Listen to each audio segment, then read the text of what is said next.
Going through trauma is not an easy thing.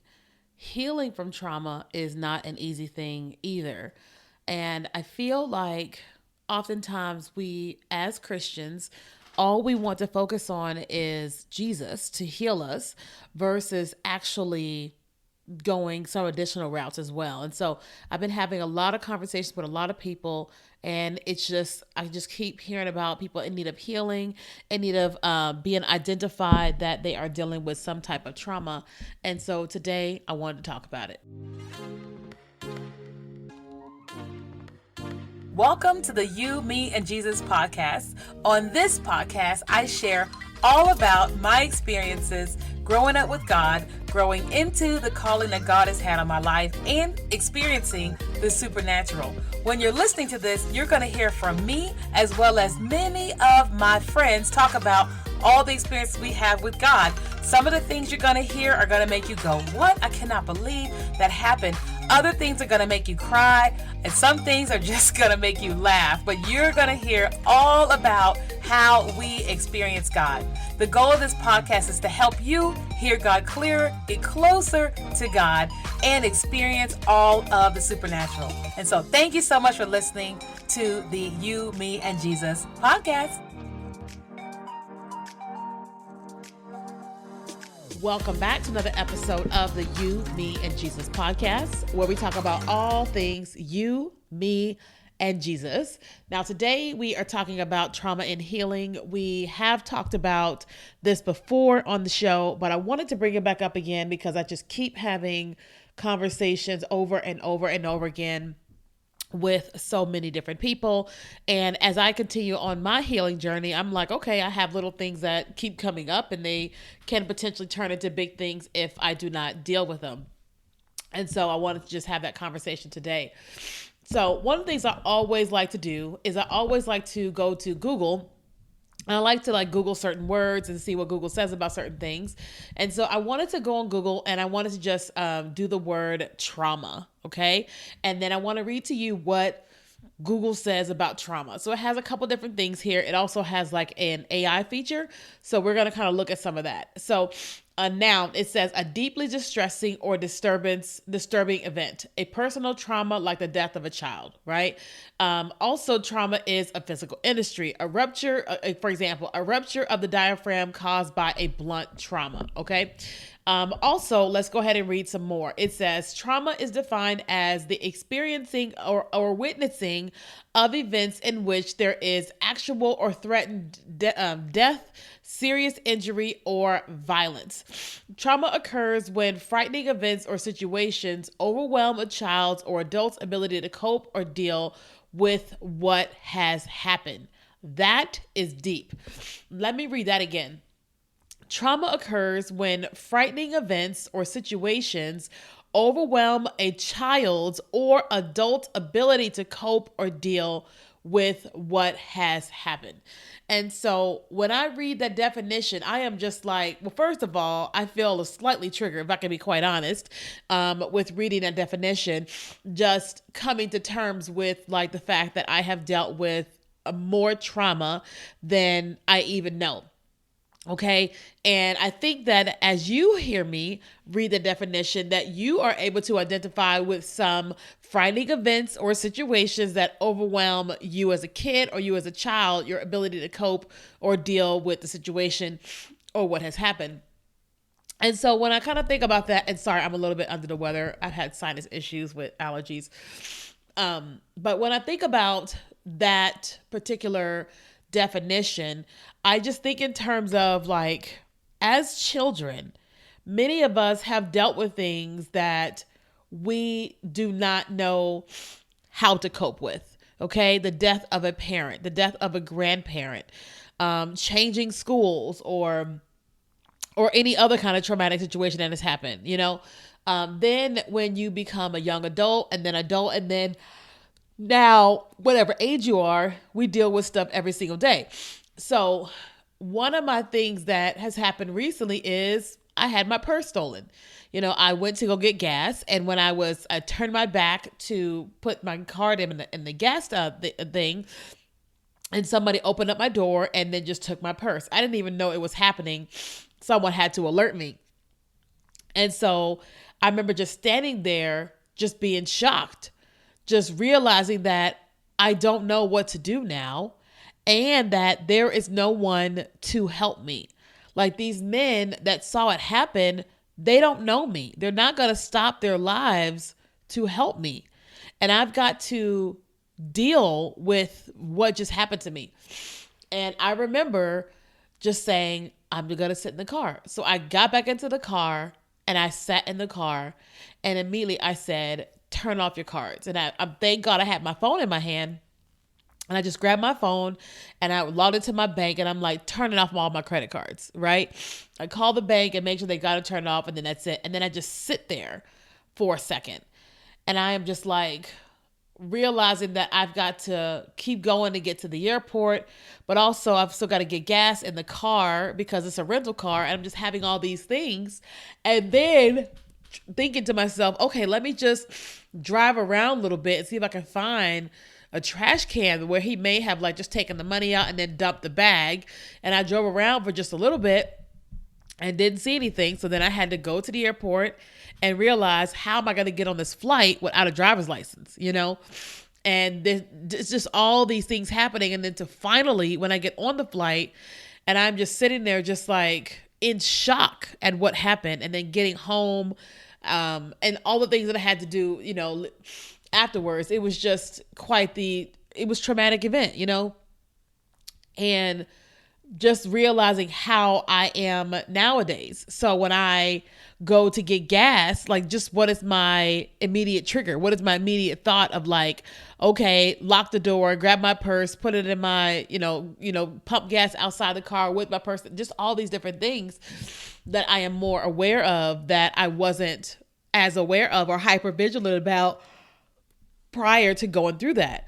I think about, I'm in the space now where I am starting to date, and I hadn't dated in a while, but now my antennas are up looking for lies, right? Looking for manipulation, looking for signs of dishonesty, and I'm just keeping it real. So just hear me, keeping it real. And so because of all that, I recognize that, like, okay, I've dealt with a lot of traumatizing things, but I have got to get to a point to where I can be aware of people, I can be aware of situations, but not constantly brought back to that moment of trauma that I dealt with or was dealing with when I went through those different events. And what I have realized over the years is that I can't heal myself. I can try, but I can't heal myself.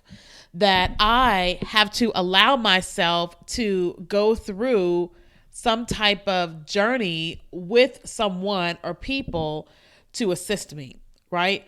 So when I had my purse stolen, that night I came home, I had a dream, and God came to me in a dream and was so comforting to me. And it was exactly what I needed in that particular moment. But also, I have to recognize that God is with me, and I can go through some type of healing with God.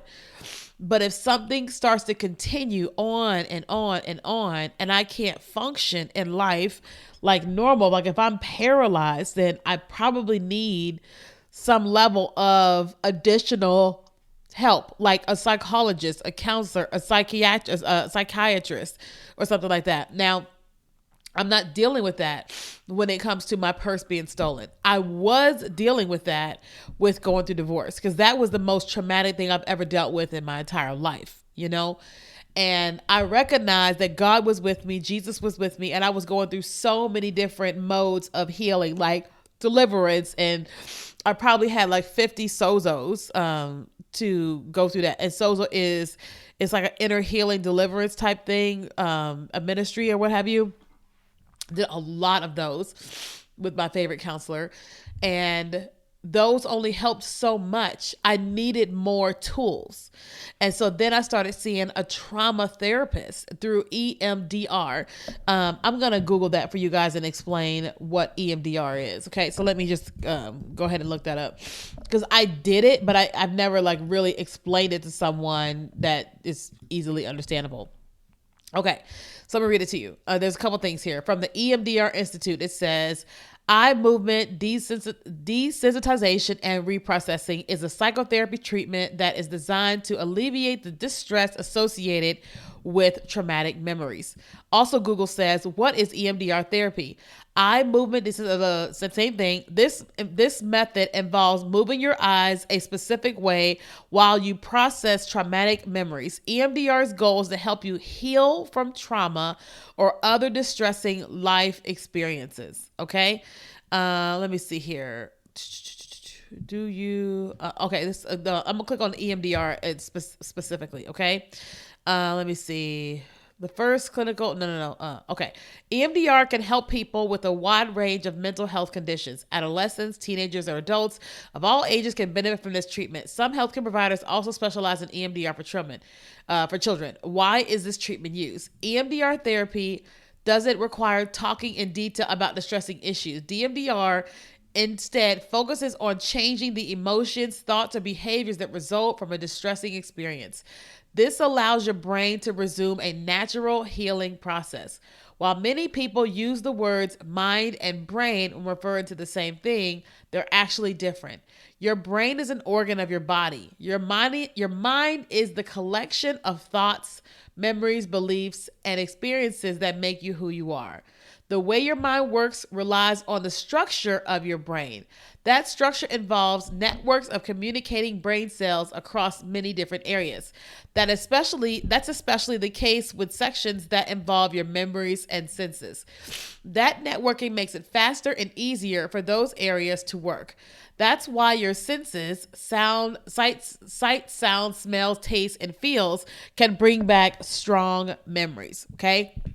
So for me, when I say trauma, healing, and Jesus, is what I did with Jesus was incredible. But it wasn't until I started going through EMDR therapy that I could, for example, let's just say one of my husband's favorite cologne was Jean Paul Gaultier. I got him hooked on that. I love that cologne. I got him hooked on it. And so that smell, if I smelled it, could trigger me. Okay. There was this this like lotion from Bath and Body Works, very beautiful smelling. I mean, just amazing. And I remember finding out he was cheating, and a day or two afterwards, I put on this lotion, and that lotion started to trigger me, reminding me of those emotions and feelings that I had when I found out he was cheating. And so I could not smell his cologne or that lotion for quite a long time. And as a result of going through EMDR therapy and just the thought of him cheating and all the things that happen along with that, what could send me into a tailspin level 10 today is probably at a level 0. Right. So the other day I smelled a man and I said, "Oh my God, you smell amazing. I know that smell. What is that smell?" And he says, "Jean Paul Gaultier." And I said, "I knew it." And it did not trigger me. I loved smelling the smell. And then a couple of years ago, I went to Bath and Body Works and smelled the lotion, and it was just fine. Now would I say dating a man who I've been dating him for a while, and I'm texting and calling, he's not responding, would that potentially cause me to wonder what's going on? Yes, because I'm used to someone being unfaithful and secretive and all that. But I would say that because of all the therapy, in addition to Jesus, what would have me at a 10 may have me at a 4 or 5. I don't know where I am yet because I'm not dating someone who is secretive or whatever. But I guarantee you that it would not be a level 10 because I've gone through so much intentional healing, trauma healing, and I've also got more tools in my tool belt. So what does that mean? What that means is that an old me, if I was seeing someone who was doing whatever he was doing, the old me would have confronted and been upset and whatever. But the new me has gotten these little tools. And these tools say, hey, let's just take a minute. Let's just take a minute and let's just not say anything. Let's pause. Let's ask them to just leave you alone because you need a minute. And when you get that minute, you're going to have the opportunity to be able to think about how you feel and process, and then what you're going to say or what you're going to do next. And the reason why I know that I have those tools is because I've had a lot of moments with people in general where I could say things that I want to say in that moment. And I have found myself saying, I am going to say nothing right now. I will come back to you later. That tells me that what happened with me with trauma therapy and all that has really begun to help me to heal and deal better than in the past. So if you are dealing with your past traumas, whether that is as an adult, as a teen, or as a child, it is really important to know that you need to go to Jesus, hands down, all day, every day. You need to go to Jesus, but you also need to see a professional. Okay. You need this. I'm not saying Jesus is not professional. You know what I mean when I'm saying you need to go and see a psychologist, a therapist, a psychiatrist. And I'm not saying you're looking for a diagnosis, right? But you are looking for some help. You're looking for some relief, some tools, some guidance, some healing in a way that only getting access to new tools will help you with. Okay. Oftentimes people don't want to go to therapy because of whatever they think. But the truth is that their tool belt is empty because they haven't given themselves the gift of therapy or seen a psychologist. You know, like I had somebody recently who was telling me that they're very wealthy, very successful, but whatever it is, like something in them says, I'm not good enough. They operate in a poverty mentality and all this stuff. And I'm listening to this person say this, and I say, well, I'm curious. Have you ever thought about going to therapy? And then they said, what do you mean? I said, well, it sounds like you have like something going on as it pertains to poverty that you haven't dealt with. And I was like, and I think that if you went through some type of trauma therapy, then you might be able to walk through a little bit more of healing in a way that you may not have ever anticipated. And he was like, well, what do you mean? Like, what does that look like? And I started to explain how I was having issues with like food addiction. And I didn't realize that until I went to therapy and trauma therapy that I always had this feeling of I'm never going to have enough because when I grew up, there was never enough. And so no matter how old I was, how much money I had, I always ate as if I never was going to have enough. I needed to eat as much as possible. So then when I went through this EMDR therapy, it changed. Now I still have my moments where I see a bunch of food at an event and I'm like, get as much as you can. It's got to be gone. I still have those moments, you know, but it's nowhere near as bad as it used to be. And if I feel myself going to this like spin, I have this tool to say, hey, if it's not enough, guess what? You have money in the bank and you can go get some food after this. Right. And that may sound really small to you, but as someone that had a food addiction because they grew up in poverty, it's huge to me. And so for him, I said, I think that you can go through some level of trauma therapy to really unpack why you feel how you feel about money and all this type of stuff. And then you can actually heal that. So that way, when you're moving forward in the rest of your life, that you're not actually operating in that, but you're operating from a place of wholeness.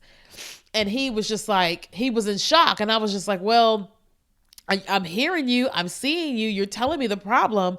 And I'm like, but that's not going to get better if you don't heal the root cause of that, you know?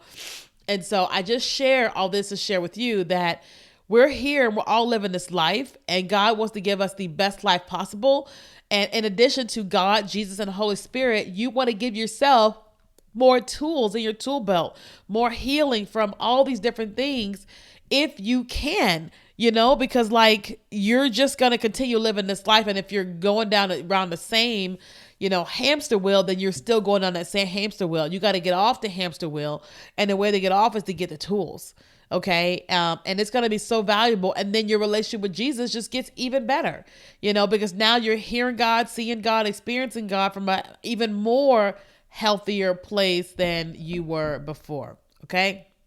So I hope you enjoyed today's episode. If you did, please write a review. I have not seen a new review in years, and I would love to see a review. Okay. Thank you so much. Thanks for listening to the You, Me, and Jesus podcast. I'm so honored and thankful that you have chosen to listen to this with us. What we would love more than anything next is for you to write a review.